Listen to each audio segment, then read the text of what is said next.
बिस्मिल्लाहिर्रहमानिर्रहीम। अच्छा बेटा जी, ये ना एक बुक है, इसका मैं फर्स्ट पेज पे जाता हूँ। ये भी आप लोगों के साथ आज जो है वो जैसे मैंने पिछली बुक लिंक के जरिए शेयर की थी, ये भी इंशाल्लाह आपको लिंक के जरिए शेयर कर दूंगा। ठीक है, ये है statistical and biometrical techniques in plant breeding. Book का टाइटल नजर आ रहा है ना सबको? Yes sir. ओके, तो आज जो हम पढ़ेंगे ना वो इसी बुक के अंदर से होगा। मैं आपको जस्ट शॉर्टकट में टू द पॉइंट जो हमने बातें करनी है से वो हम डिस्कस करेंगे। इसके जन्म आपको चैप्टर्स के नाम बता दूंगा, उन चैप्टर्स के अंदर से वो चीज़ें होंगी। तो बिकॉज जो टॉपिक है वो एक्चुअली जस्ट है इंट्रोडक्शन टू जेनेटिक मॉडल्स। ठीक है ना, तो जस्ट इंट्रोडक्शन हम उनका करेंगे थोड़ा सा। 3 जेनेटिक मॉडल्स हम डिस्कस करेंगे जो कि पॉलीजीन्स या कंटिन्यूस वेरिएशंस के लिए यूज किए जाते हैं। ठीक है ना, पॉलीजेनिक वेरिएशंस को आइडेंटिफाई करने के लिए या कंटिन्यूस वेरिएशन को आइडेंटिफाई करने के लिए यूज किए जाते हैं, वो मॉडल है। जैसे आप लोग को ये एक लेक्चर पहले हमने डिस्कस किया था, मैंने आपको बताया था कि फिनोटिपिक को अगर मैं इसको डिवाइड करना चाहूँ तो वो डिवाइड होगा जीनोटिपिक और इन्वायरमेंट में।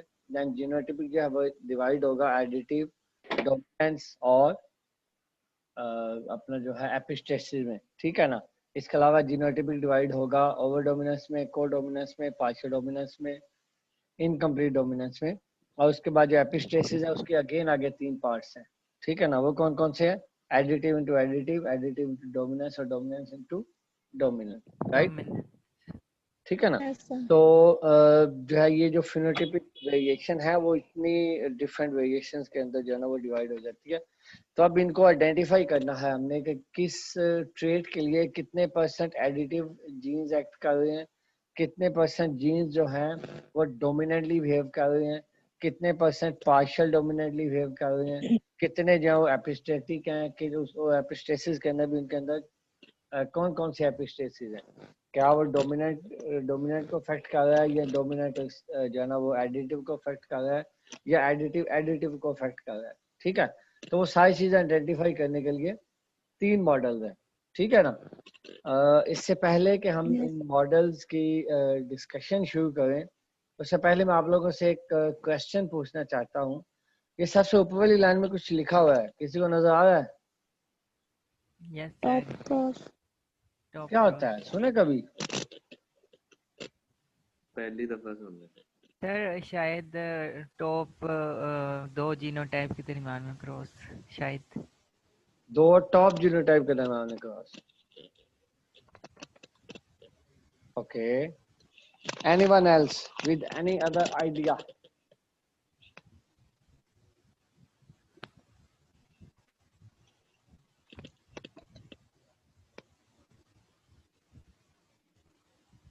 नहीं पता? Okay,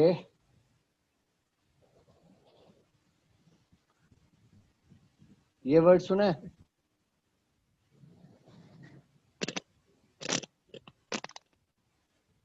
reciprocal, yes sir. क्या मतलब होता है इसका? सर, अगर 2 पेरेंट का क्रॉस कराया, एक दफ़ा एक को मेल रखा था तो नेक्स्ट टाइम उसे फीमेल रखेंगे।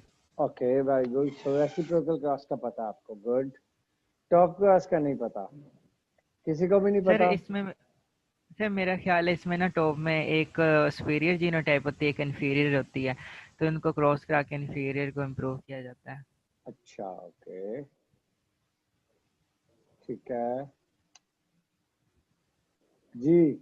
कोई और आइडिया? एक लगता है पीरियड के दरमियान। यही लगता है। अच्छा अच्छा, ये वर्ड आपने सुना है कभी?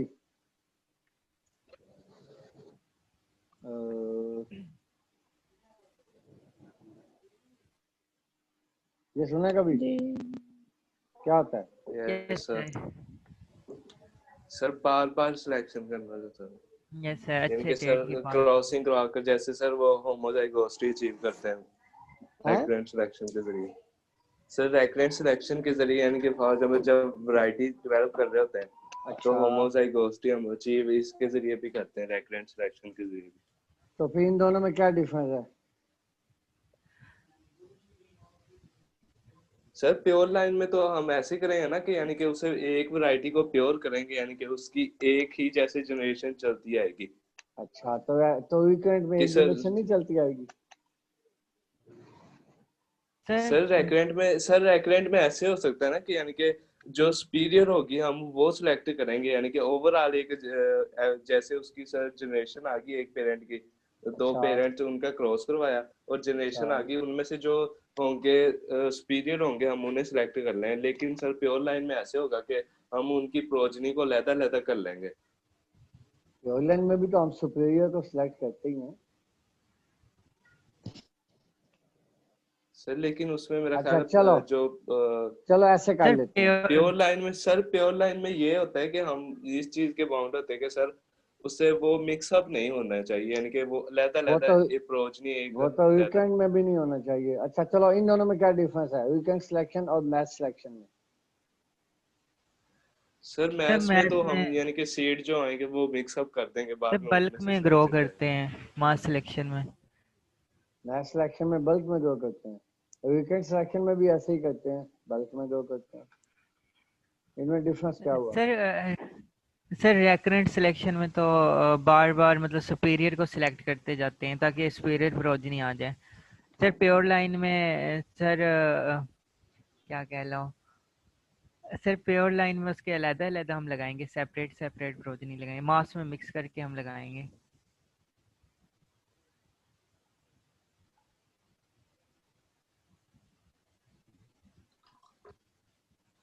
इनका पता क्या होती है? सेल्फ पोलिनेटेड प्रोसेस जो जिनमें सेल्फ पोलिनेशन। क्या मतलब हुआ इसका? सर सर मतलब जिस कुछ तरह शायद क्रॉस से पहले और कुछ क्रॉस के बाद थी, इस तरह से था शायद। सेल्फ पोलिनेटेड और क्रॉस पोलिनेटेड क्रॉप्स में क्या डिफरेंस है? सर सेल्फ में उसका अपना स्टिग्मा सर वो जैसे एक हर्माफ्रोडाइट फ्लावर है, वो ही सर अपने यानी कि उसी में फीमेल पार्ट है, वो उसी फ्लावर का जो मेल पार्ट उसे फर्टिलाइज कर रहा है, ये सेल्फ ओके, पोलिनेशन है। ये सेल्फ पोलिनेशन है। और क्रॉस पोलिनेशन है, जी किसी दूसरे प्लांट से पोलन आएगा और पोलन वो आए सर। पोलिनेट करेगा। ये जो जी सर। मेथड है मैच सिलेक्शन और प्योर लाइन सिलेक्शन, ये सेल्फ पोलिनेटेड क्रॉस में यूज किया जाता है, और जो वीकेंड सिलेक्शन है ये क्रॉस पोलिनेटेड में यूज किया जाता है। इसके अंदर दोबारा हम बताइएगा ये बात। वीकेंड सिलेक्शन जो है वो क्रॉस पोलिनेटेड क्रॉप्स के अंदर यूज किया जाता है, या ओपन पोलिनेटेड क्रॉप्स के अंदर यूज किया जाता है। ओपन पोलिनेटेड और cross pollinated, they are the similar terms. Yes sir. ठीक है, तो ये ओपन पोलिनेटेड के अंदर जो है ना ये वीकेंड सिलेक्शन का प्रोसेस यूज किया जाता है। आपको याद होगा कि वीकेंड सिलेक्शन का जो डेफिनेशन है वो क्या है कि selection for increasing the frequency of certain allele by repeated cycles of selection in an open pollinated population। एक ओपन पोलिनेटेड जो पॉपुलेशन है, हमने उसको सेल्फ नहीं करना। ये जो मैच सिलेक्शन और प्योर लाइन सिलेक्शन है, इसमें हर दफा हम सेल्फिंग करवाते हैं, उसके बाद सिलेक्शन करते हैं। वीकेंड सिलेक्शन के अंदर हमने फॉर एग्जाम्पल 100 प्लांट्स हम उनमें लगा दिए, अब वो जौन सा प्लांट जिस प्लांट को मर्जी क्रॉस करे, हमने क्रॉस करने के बाद उसमें से वो प्लांट सिलेक्ट करने हैं जो हमारे काम के हैं, उसके बाद उसी को अगेन लगा देना अगले साल में। तो एक्चुअली जो वीकेंड सिलेक्शन है वो क्रॉस पोलिनेटेड क्रॉप्स के अंदर यूज होता है या ओपन पोलिनेटेड क्रॉप्स के अंदर यूज किया जाता है। ठीक है ना। अब आ जाए थोड़ा सा टॉप, एक्चुअली हमने बात शुरू की थी टॉप क्रॉस से।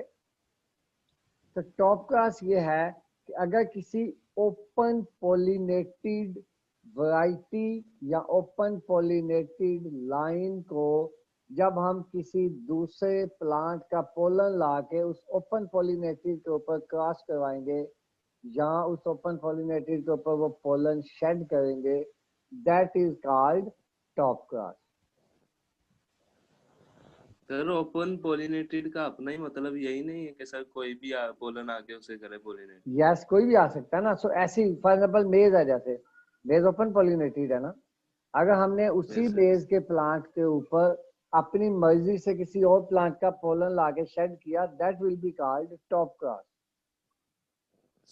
ओके सर, अपनी मर्जी से करना है सर। अपनी मर्जी से और करना, अगर वो अपनी मर्जी से करेगा तो open that will be pollination. Called open pollination या क्रॉस पॉलिनेशन। जी सर, जी अगर वो सर, प्लांट अपनी मर्जी से करेगा ना, उसमें हम वो नेचुरली हो रहा है, तो that will be called cross pollinated या ओपन पॉलिनेटेड। जी ओके, समझ आ गई ना? जी सर, सो जी टॉप क्लास के अंदर हमेशा ये होगा कि एक प्लांट एज अ फीमेल होगा और दूसरा प्लांट एज अ मेल होगा। ऐसा कभी नहीं होगा कि उसके अंदर रेसिप्रोकल क्रॉसिंग होगी, ये कभी नहीं होता।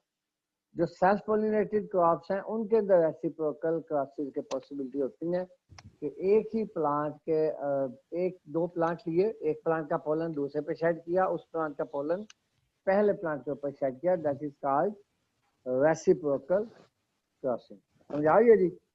ये टर्म्स आपको यस सर। इसलिए बताई हैं क्योंकि ये टर्म्स आगे रिपीटेडली यूज की जाएंगी, इसलिए मैंने आपको इनका मतलब बताया। अच्छा चलें, अब थोड़ा सा अब हम इनको जरा जो जेनेटिक एनालिसिस के लिए मॉडल्स यूज होते हैं उनके मतलब डिस्कस करते हैं। सर ये प्योर लाइन सिलेक्शन में प्रोजनी अलग-अलग मेंटेन करते हैं ना? यस, प्योर लाइन सिलेक्शन के अंदर अगर आपने 10 प्लांट को सिलेक्ट किया तो 10 के 10 प्लांट आपने अलहदा रखने हैं। जी सर। उसके बाद एक प्लांट को एक लाइन में लगा देना, एक रो में लगा देना। प्लांट टू रो हम लगाते हैं, तो उसमें से जब अगेन सिलेक्शन होगी तो फिर एक प्लांट की वो जो रो है उसमें से जो सिलेक्टेड प्लांट्स हैं वो एक फैमिली बन जाएगी, तो फिर फैमिली लाइंस लगाई जाएंगी। अगेन होगा यही, हर दफा एक प्लांट का सीड एक लाइन में लगेगा। Yes sir. मैथ्स में उसको कंबाइन कर देंगे सिलेक्शन के बाद। अच्छा चलें जी जी, सर, ठीक हो गया। ओके। अब चलते हैं जी डायलल जी की सर। तरफ। डायलल जो है वो एक जो सिंपलेस्ट मॉडल जो मेंडल ने दिया था, उसके बाद उसकी थोड़ी सी एडवांसमेंट है, और जो डायलल है वो कंटिन्यूस वेरिएशन को आइडेंटिफाई कर सकता है, लेकिन डायलल के अंदर काफी सारे जो प्रिंसिपल्स हैं वो मेंडेलियन है। समझ आ गया? बिकॉज डायलल जो है वो हमें सिर्फ बताएगा एडिटिवनेस है, डोमिनेंस है, पार्शियल डोमिनेंस है। डायलल जो है वो एपिस्टेसिस के मुतालिक कुछ भी नहीं बताता। ठीक है, समझ आ गया? डायलल के अंदर एक्चुअली हम क्या करते हैं कि डायलल का जो लेआउट होगा वो इसी तरह का होगा कि डायलल के अंदर हम रेसिप्रोकल क्रॉसेस बनाते हैं। For example, if we have 5 parents, then how many crosses we will make?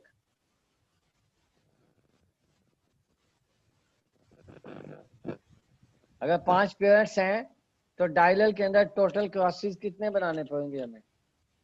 10 नहीं बनाने पड़ेंगे। 10 बनाने पड़ेंगे। कैसे सर? क्योंकि एक प्लांट के 2 क्रॉसेस होंगे ना। एक प्लांट के 2 क्यों होंगे भाई? नो सर, बल्कि एक मिनट सर, 5 into एक 5 प्लांट करेंगे एक प्लांट का सारों से करवाएंगे सर एक बार, यानी कि तो वो 5 हो गए। 25। यस 25 हो गए सर। 25 क्रॉसेस बनेंगे। अब इन क्रॉसेस के अंदर से सेल्फ कितने हैं? सर इसमें 5 5 सेल्फ होंगे, तो क्रॉस कितने बचे? बाकी जी 20। ठीक है, ये कैसे हुआ भला? मैं यहाँ पे लिखता हूँ 1 cross 1, 1 cross 2, 1 cross 3, 1 cross 4, 1 cross 5, then 2, 2 cross 1, 2 cross 2, 2 cross 3, 2 cross 4, 2 cross 5, then 3 cross 1, 3 cross 2, 3 cross 3, 3, 4, 3, 5, then 4, 1, 4, 2, 4, 3, 4, 4, 4, 5, then 5, 1, 5, 2, 5, 3, 5, 4 and 5, 5. तो इनमें से जो 11, 22, 33, 44 और 55 जो हैं, ये क्या होंगे? ये सेल्फ होंगे। और का जो 20 है वो क्रॉस होंगे। ठीक है, ऐसे ही अगर 6 पेरेंट्स होंगे तो उसमें से 6 सेल्फ होंगे और 30 जो है वो क्रॉस होंगे। समझ आ गया? Yes Yes, sir. sir. डायलल की डिफरेंट टाइप्स हैं, वो हम बाद में डिस्कस करेंगे। ये मैंने फुल डायलल, कंप्लीट डायलल की बात की है। ऐसे ही हाफ डायलल है, फिर जो है ना वो पार्शियल डायलल भी होता है। तो डायलल विद रेसिप्रोकल क्रॉसेस होता है, डायलल विद पेरेंट्स होता है, लेकिन उनको डिटेल में हम अगर जब पढ़ेंगे तो डिस्कस करेंगे। अभी हम जस्ट डायलल जो है कंप्लीट डायलल की बात करते हैं। तो इसका लेआउट कैसा होगा कि आपने जितने भी ग्राफ जो आपने फॉर एग्जांपल 5 वैरायटीज लगाई हुई हैं, तो हर वैरायटी को बाकी दूसरी वैरायटीज के साथ उसने क्रॉस करना है और सेल्फ भी करना है। ठीक है, तो ये इसका लेआउट है, ऐसे ही इसका क्रॉसिंग प्लान होता है। अब इसके अंदर डायलल को परफॉर्म करने से पहले हमारे पास कुछ एजम्पशंस हैं जिनको हमें फुलफिल करना पड़ेगा। जब तक वो एजम्पशंस जो हैं वो हम फुलफिल नहीं करेंगे, तब तक हम डायलल का एनालिसिस परफॉर्म नहीं कर सकते। ठीक है, वो एजम्पशन जो है वो 5 है टोटल। अब ये एजम्पशंस किसके लिए हैं? ये एजम्पशंस हैं कि जिस ट्रेट को हम टेस्ट करना चाहते हैं या जिस ट्रेट का जेनेटिक एनालिसिस करना चाहते हैं, उसके अंदर ये 5 चीजें होनी लाजमी है। कौन कौन सी हैं? नंबर 1, वो जो पेरेंट्स हैं वो डिप्लॉयड होने चाहिए। ये मैं आपको इधर से बता देता हूँ। पेरेंट्स क्या होने चाहिए? डिप्लॉयड होने चाहिए। नंबर 2, उनके अंदर सिंपल मेंडेलियन इनहेरिटेंस होनी चाहिए। ये ना हो कि वो कम्प्लेक्स इनहेरिटेंस हो उनमें। ठीक है, समझा गया? डिप्लॉयड हो, simple inheritance, simple Mendelian inheritance होनी चाहिए। 2 बातें। अब आप तीसरी बात की तरफ आते। फिर वो तो क्वालिटेटिव आ जाएगी। नहीं नहीं नहीं नहीं नहीं नहीं नहीं नहीं, सिंपल मेंडेलियन का मतलब ये है कि उनके अंदर किसी भी किस्म का एक जीन का दूसरे जीन से इंटरेक्शन ना हो। बात समझ आ गई है? यानी कि इंडिपेंडेंटली असॉर्टमेंट हो उनमें। सर जीन इंटरेक्शन ना हो सर। नॉन एलिलिक इंटरेक्शन ना हो। सर वो तो होता ही है हर प्लांट सर में। वो सर नॉन एलिलिक इंटरेक्शन जब नहीं होगा तो सर वो फिर ऑटोमेटिकली क्वालिटेटिव होगा। नहीं नहीं बेटा, क्वांटिटेटिव भी तो हो सकता है, उसमें एडिटिवनेस हो सकती है ना। क्वालिटेटिव तो तब होगा जब उसको एक जीन कंट्रोल करेगा। जब एक से ज्यादा जीन कंट्रोल करें तो फिर तो क्वांटिटेटिव हो गया ना। सर फिर जब एक से ज्यादा जीन कंट्रोल कर रहे होंगे तो ऑटोमेटिकली उनमें जीन इंटरेक्शन होगा। नहीं, कोई लाजमी नहीं है। जी, अगर फॉर एग्जाम्पल 4 जीन है, हर जीन इंडिपेंडेंटली वर्क भी कर सकता है, डजंट मैटर। Okay sir.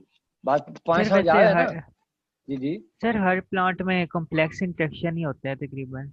ये हम सर एक्चुअली जब मतलब हम आप ये कह रहे हैं कि एपिस्टेसिस के अलावा हो सकता है सर? यस यस, वो भी इसकी नेक्स्ट जो है ना वो इसकी एजम्पशन थी, वो मैंने अभी बोली नहीं थी, जिस जो आपने अभी बोला है।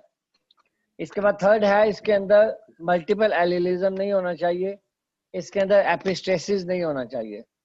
ठीक है, इसके अंदर इंटरेक्शन नहीं होना चाहिए जीन्स के दरमियान। ये यहाँ पे आ गई। ये इसकी 5 एजम्पशंस हैं। नंबर 1, डिप्लॉयड होने चाहिए और होमोजाइगस होने चाहिए। रेसिप्रोकल डिफरेंस नहीं होना चाहिए, एपिस्टेसिस नहीं होनी चाहिए, मल्टीपल एलिलिज्म नहीं होना चाहिए, और इंडिपेंडेंटली डिस्ट्रीब्यूटेड होनी चाहिए जीन्स। तो इंडिपेंडेंटली डिस्ट्रीब्यूट होने का मतलब क्या है कि उनमें इंडिपेंडेंट असॉर्टमेंट हो। ठीक है ना? सर ये जस्ट उस करेक्टर की बात करें ना स्पेसिफिक। यस, ये जिस ट्रेट को हम स्टडी करना चाहते हैं उसकी बात हो रही है।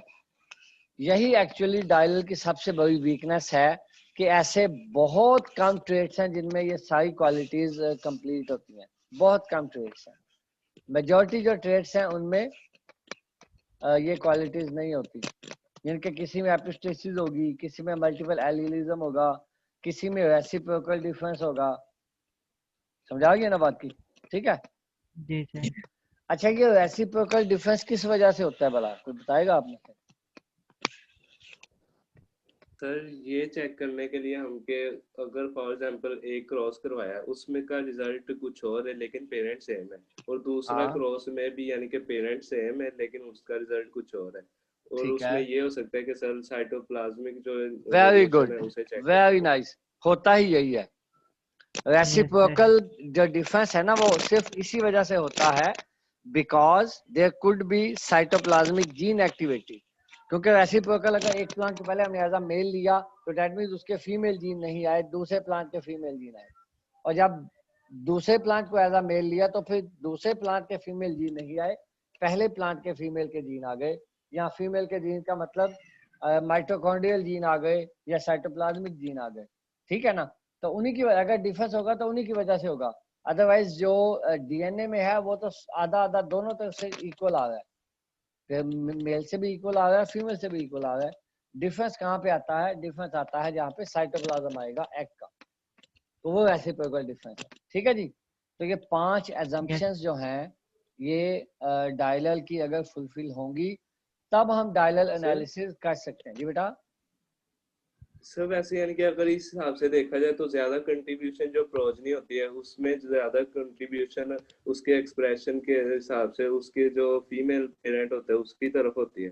बिल्कुल ऐसे ही है। तो सर यानी कि ज्यादा यानी कि जो बच्चे होते हैं उन्हें ज्यादा माँ पर जाना चाहिए फिर तो नहीं होता ना, इसीलिए तो बता रहा हूँ रेसिप्रोकल एक्चुअली वो जो जीन्स हैं वैसे जो माइटोकॉन्ड्रियल जीन्स हैं वो बहुत कम है, तो वो अफेक्ट हर प्लांट में करते हैं या हर इंडिविजुअल में वो अफेक्ट करते हैं, लेकिन वो चूंकि उनका इफेक्ट बहुत कम होता है इसलिए बहुत ज्यादा विजिबल नहीं होती चीजें। Yes sir. ये बात पॉइंट आपका सही है कि फीमेल की तरह के ज्यादा होने चाहिए अगर ये रेसिप्रोकल डिफरेंस होते हैं तो डेफिनेटली रेसिप्रोकल डिफरेंस होते हैं, लेकिन उसमें से ये है कि वो चूंकि जीन ही बहुत कम है। सर मेजर कंट्रीब्यूशन तो जेनिक इंडक्शन की होती है। मेजर कंट्रीब्यूशन जीनिक इंडक्शन का ही होता है। Yes exactly. ठीक है भाई, यहाँ तक क्लियर है? अच्छा एजम्पशंस की समझ आ गई। अच्छा अब इसके अंदर जो एनालिसिस हम करेंगे उसके अंदर वे वही होगा, सिंपल एनोवा निकलेगा, एनोवा के बाद फिर आगे ग्राफ्स हम बनाएंगे और बना के एट द एंड जो इनसे इंफॉर्मेशन गेन होती है वो ये है कि हमें पता चलता है कि या क्या जीन्स के अंदर एडिटिवनेस है, क्या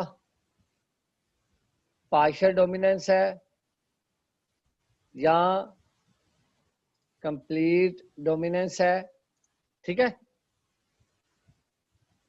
तो ये 3 चीजें मेजर जो है ना हमें पता चलती हैं जी।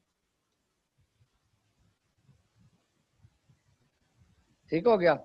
डायलल हमें 3 चीजें मेजर क्या देता है? एडिटिवनेस, इसके अलावा पार्शियल डोमिनेंस, इसके अलावा कंप्लीट डोमिनेंस, और इसके अलावा कुछ कॉमन चीजें हैं जैसे कि जीसीए है, एससीए है, हेट्रोसिस है, ठीक है, हेरिटेबिलिटी है। ये क्या होती हैं चारों चीजें? किसको पता है जीसीए क्या होता है? Combining ability, journal combining ability. क्या डेफिनेशन है इसकी? विकास बताएगा, विकास। इसकी बस ऑब्जर्वेशन ही आती थी मुझे। अच्छा जी, कोई और स्टूडेंट जनरल कंबाइनिंग एबिलिटी क्या होती है सनाउल्लाह और अकील के अलावा?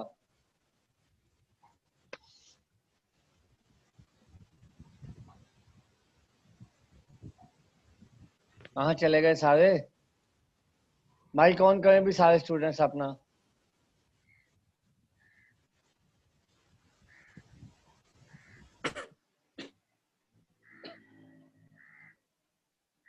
किसी भी जीन की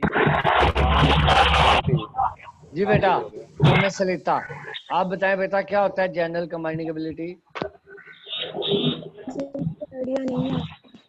नहीं पता? मुनीब अहमद, मुनीब सर नहीं पता सर। नहीं पता। वैसे मुझे याद है कि हमने पिछले सेमेस्टर के अंदर हमने जीसीए एससीए निकाला भी था शायद। सर किसी भी जीन की एबिलिटी के वो कंबाइन होकर क्या रिजल्ट शो करती है? ओह वेरी गुड बेटा, अगर तुम्हें सामने बैठा होता ना तो बहुत मजा आता मुझे। सर मतलब तो ये बना जनरल कंबाइनिंग। बेटा दुकान पे बैठा हुआ सौदा तो नहीं बेच रहा साथ में? नहीं सर मैं घर बैठा हूँ। घर बैठा फिर सो रहा होगा, पक्की बात है। नहीं सर मैं क्योंकि अटेंटिव होके साथ नोट भी कर रहा हूँ आपका पूरा लेक्चर। क्योंकि इतनी देर में तो इंटरनेट से भी मिल जाता है। सर वो इंटरनेट नहीं इधर ही बैठा ना, हाँ, आप देख रहा हूँ। चलो कोई बात नहीं। अच्छा चलें जी, इसके अलावा ये जिस नावला बेटा आप बता दें क्या होता है जनरल कमांडिंग एबिलिटी। तो ये पढ़ा है, इसका कंसेप्ट नहीं याद मुझे कोई भी। चलें कोई बात नहीं, अभी मैं बता देता हूँ, लेकिन ये मुझे लगता है कि आप लोग ना पिछले सारे सेमेस्टर का जो भी आपने, मुझे याद है मैंने खुद पढ़ाया ये।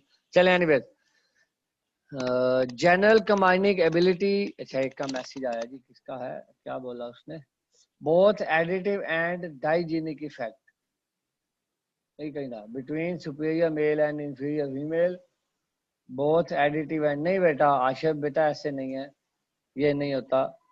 जनरल कमांडिंग एबिलिटी का मतलब है the performance of N inbuilt line in a series of crosses that is called general commanding ability, और SCA है performance of N inbuilt line in one cross. तो अगर GCA हमने निकाली है, जैसे हमने पेरेंट वन का सारे प्लांट से क्रॉस किया है, सारी वैरायटी से क्रॉस किया है, तब उससे जो इफेक्ट निकलेगा वो GCA इफेक्ट होगा। लेकिन अगर मैं देखना चाहता हूं कि पेरेंट वन का पेरेंट टू से जो क्रॉस हुआ उसका इफेक्ट क्या है, तो वो क्या होगा, स्पेसिफिक कंबाइनिंग एबिलिटी होगा। ऐसे ही हेटेरोसिस क्या होता है भाई, GCA का मतलब है the performance of an inbred line in a series of crosses. अगर एक सीरीज ऑफ क्रॉसेस है, फॉर एग्जांपल एक लाइन का 5 लाइन से क्रॉस किया, तो उन तमाम क्रॉसेस लाइंस के साथ उसने क्या कंट्रीब्यूट किया, दैट इज कॉल्ड GCA। और SCA होगा द परफॉर्मेंस ऑफ एन वो इनबिल्ट लाइन यानी इन कि अ स्पेसिफिक क्रॉस। जी बेटा बोले इस्लाम। सर ये जो जनरल कंबाइनेबिलिटी आप कह रहे हैं, वो जो आपने कहा कि इनब्रेड लाइन का क्रॉस करवाएंगे, जी वो जी, इनब्रेड लाइंस को उसका रिजल्ट शो करवाएगी या जिसके साथ क्रॉस करवाया उसका? ये इनबिल्ट लाइन की एबिलिटी होगी, इनबिल्ट लाइन का रिजल्ट शो करवाएगा। सर फिर ये तो स्पेसिफिक नहीं होगी। नहीं नहीं नहीं नहीं, एक इनबिल्ट लाइन का बाकी तमाम के साथ इफेक्ट, इसलिए जनरल है ना। Okay sir. स्पेसिफिक तब होगा जब एक इनबिल्ट लाइन का दूसरी इनबिल्ट लाइन से क्रॉस करवा देंगे, वो स्पेसिफिक होगा। ठीक है, अच्छा जी आगे चलते हैं। हेटेरोसिस, हेटेरोसिस का सबको पता है। अच्छा जी आगे चलते हैं। हेरिटेबिलिटी, हेरिटेबिलिटी का भी सबको पता है। कौन बताएगा हेरिटेबिलिटी क्या होता है? तो ये स्टैटिस्टिकल टर्म है। वेरी नाइस, क्या होता है इसका मतलब?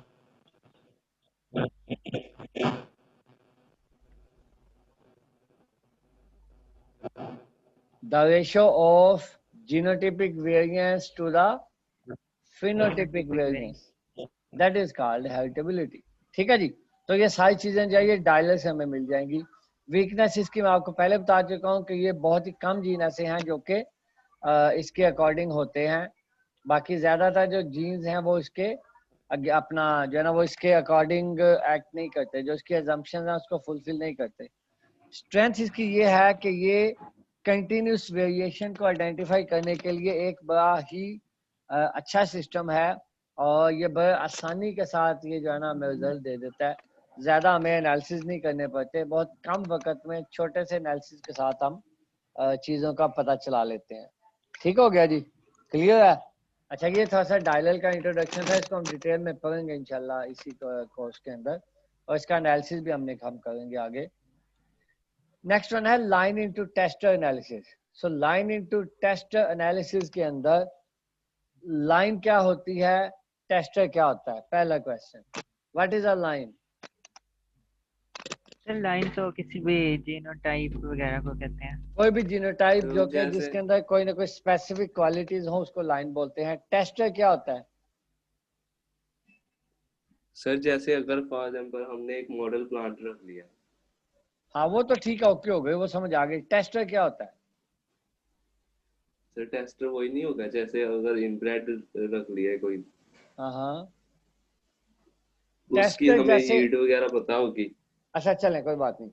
टेस्टर जैसे कि नाम से आपको पता चल रहा होगा कि जो टेस्टर है वो टेस्ट करने के लिए है।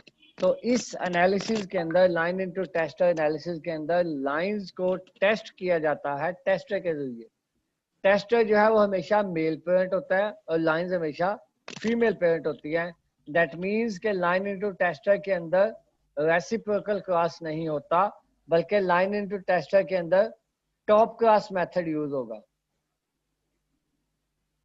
ठीक है ना, क्योंकि हमारे पास इनबर्ड लाइंस हैं कुछ जो कि ओपन पॉलिनेटेड है, उन लाइंस के का हमने क्रॉस करवाया विद सर्टेन टेस्टर्स। अब टेस्टर्स की क्वालिटीज क्या होती हैं कि फॉर एग्जाम्पल अगर हम लाइंस को टेस्ट करना चाहते हैं हाई यील्ड के लिए, तो जो टेस्टर है, टेस्टर के अंदर ये एबिलिटी होगी कि उसकी यील्ड कम होगी। ठीक है, टेस्टर हमेशा ब्रॉड जेनेटिक बेस के होते हैं और उनकी यील्ड कम होती है, इन्फीरियर प्लांट होते हैं। इन्फीरियर प्लांट इसलिए हम लेते हैं बिकॉज हम क्या करना चाहते हैं, इस क्रॉस के जरिए लाइंस को टेस्ट करना चाहते हैं। इसलिए अगर टेस्टर भी जो है ना वो कंट्रीब्यूट करेगा तो उसमें प्रॉब्लम क्या आएगा कि हमें लाइंस का कंट्रीब्यूशन नहीं पता चलेगा। बात समझ आ गई ना? अगर टेस्टर की प्रोडक्शन कम है तो दैट मीन्स कि जो हाइब्रिड बना उसमें जो भी प्रोडक्शन आई वो किस वजह से आई, लाइन की वजह से आई। ठीक है ना, तो लाइन इनटू टेस्टर के अंदर जो क्रॉसेस होंगे वो कुछ ऐसे होंगे। फॉर एग्जाम्पल हमारे पास 3 लाइंस हैं और 2 टेस्टर हैं, तो हमारे पास क्रॉस ऐसे बनेंगे L1 T1, L2 T1, L3 T1। ठीक है ना, और उसके बाद बना L1 T2, L1 sorry L2 T2, L3 T2। समझ आ गई ना? तो इसके अंदर से ये जो वैसे ये अगर 3 है ना तो टोटल 9 होने चाहिए थे, लेकिन इसमें सिर्फ 4 क्रॉस बनेंगे, आधे हाफ बनेंगे, उससे कम बनेंगे। राइट, इसमें कोई सेल्फिंग नहीं होगी, सेल्फ वाले भी नहीं होंगे। ये नहीं होगा कि लाइन 1 का लाइन 1 से क्रॉस होगा, ऐसा नहीं होगा। इसका सिर्फ एक पेरेंट का दूसरे पेरेंट से ही क्रॉस है। तो ये सिर्फ रेसिप्रोकल क्रॉसेस हैं, sorry I mean reciprocal crosses नहीं है, जस्ट वन डायरेक्शनल क्रॉसेस हैं। समझ आ गई ना? ठीक है जी। लाइन इनटू टेस्टर के लिए किसी किस्म की कोई एजम्पशंस नहीं है, लेकिन जो लाइन इनटू टेस्टर है वो भी एपिस्टेसिस को कैलकुलेट नहीं करता। ठीक है, और इसके अलावा जो लाइन इनटू टेस्टर है वो भी ये तमाम जितने भी आपको कैरेक्टर्स मैंने बताए थे, जो जेनेटिक एनालिसिस डायलल करता है वही genetic analysis line into tester भी करता है। लेकिन लाइन इनटू टेस्टर के अंदर जो है वो ये है कि उसकी एजम्पशंस कोई नहीं है, एक बात। दूसरा, उसके अंदर रेसिप्रोकल क्रॉसेस हम नहीं बनाते तो उसमें रेसिप्रोकल डिफरेंस नहीं पता चल सकता। तीसरी बात, उसमें अगर हमने 3 लाइंस को टेस्ट करना है तो उसके लिए हमें 2 टेस्टर इजाफी या 3 टेस्टर इजाफी रखने पड़ेंगे, जिनका हमें एक्चुअल में कोई फायदा नहीं है। बात समझ आ रहा है ना? ये मैं डिफरेंस बता रहा हूँ लाइन इनटू टेस्टर में और डायलल एनालिसिस के अंदर। क्लियर है भाई? तो लाइन इनटू टेस्टर जो है वो भी इसी तरीके से यही चीजें आपको प्रोवाइड करेगा जो कि डायलल प्रोवाइड करेगा। अच्छा जी, अब आ जाते हैं लास्ट। तो एक ही ट्रेड को सर फिल्टर करने के लिए हमें कितने साल इधर ही लग जाएंगे? ये बेटा हम एक वक्त में एक ट्रेड को फिल्टर नहीं करते ना, एक वक्त में 15-20 ट्रेड्स को फिल्टर कर लेते हैं, डाटा इकट्ठा ले लेते हैं ना सबका। एनालिसिस डिफरेंट होगा, ट्रेड 1 का एनालिसिस डिफरेंट होगा, 2 का डिफरेंट होगा, 3 का डिफरेंट होगा, लेकिन हम करेंगे क्या कि एक ही वक्त में डाटा ले लेंगे सबका। सो एक ही साल में 20, 25, 30 जितने भी ट्रेड्स हैं सारे टेस्ट हो जाएंगे। फिर वो फिर टेस्टर में भी वही क्वालिटी होनी चाहिए कि सारे कैरेक्टर उसमें लो होने चाहिए। लो होने चाहिए, बिल्कुल ऐसे ही होगा। कुछ ऐसा होगा ना, फॉर एग्जाम्पल कि जो लाइन 1 है वो ट्रेड 1 के लिए हो सकता है लाइन हो, लेकिन ट्रेड 2 के लिए हो सकता है वो टेस्टर हो। बात समझ आ गई है ना? पॉइंट समझियो। फॉर एग्जाम्पल हमारे पास एक लाइन है, वो यील्ड उसकी हाई है, क्वालिटी कम है।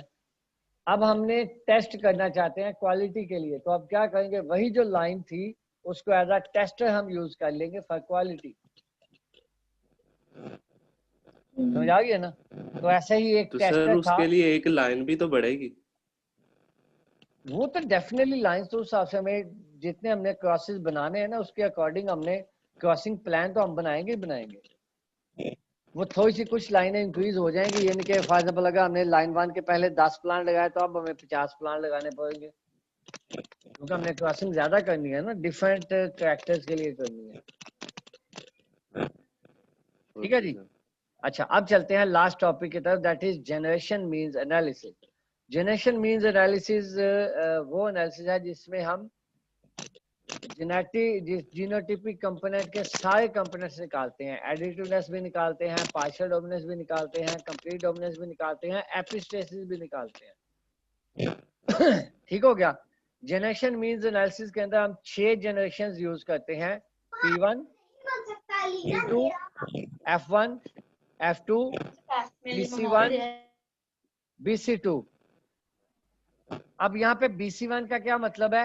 BC1 का मतलब है बैक क्रॉस विद पेरेंट 1, और BC2 का मतलब क्या है? Back cross with parent 2। ठीक है।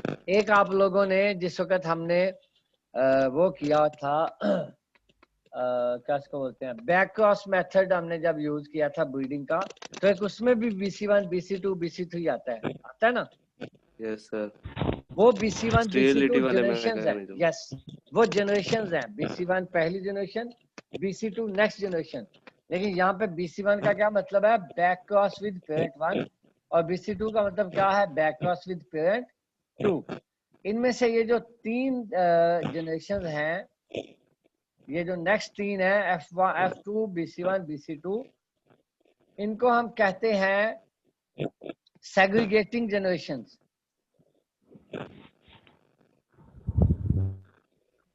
ठीक है। और ये जो पहली 3 है, ये क्या है? ये है नॉन सेग्रीगेटिंग जनरेशन।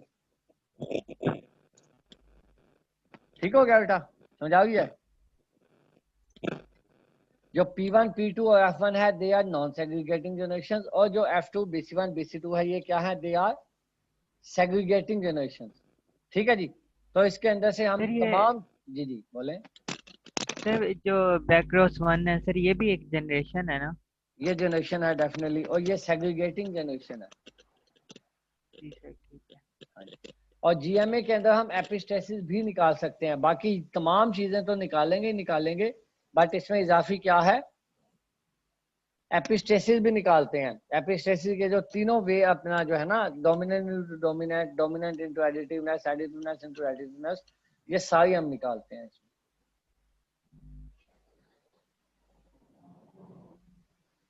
ठीक है जी। तो ये था सा इनका इंट्रोडक्शन था, आगे इंशाल्लाह डिटेल में भी इनको हम पढ़ेंगे। यहाँ तक कोई आपका क्वेश्चन है तो मुझे बता दें। अटेंडेंस जो है वो आप आज ग्रुप के अंदर भेजेंगे, जो हमारा व्हाट्सएप का ग्रुप है वहां पे। ठीक है जी। यहाँ तक कोई क्वेश्चन हो आप लोगों का तो पूछ लो। सर, जो सिंगल क्रॉस होता है वो 1 वे क्रॉस एक ही बात है ना? यस।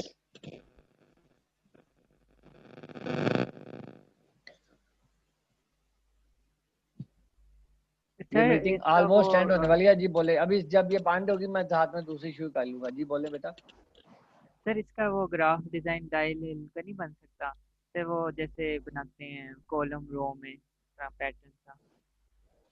क्या मतलब? सर मतलब टेबल इसका किसको क्या किससे है? क्रॉस कराना? जी सर। टेबल इसका उसी तरीके का बनेगा। For example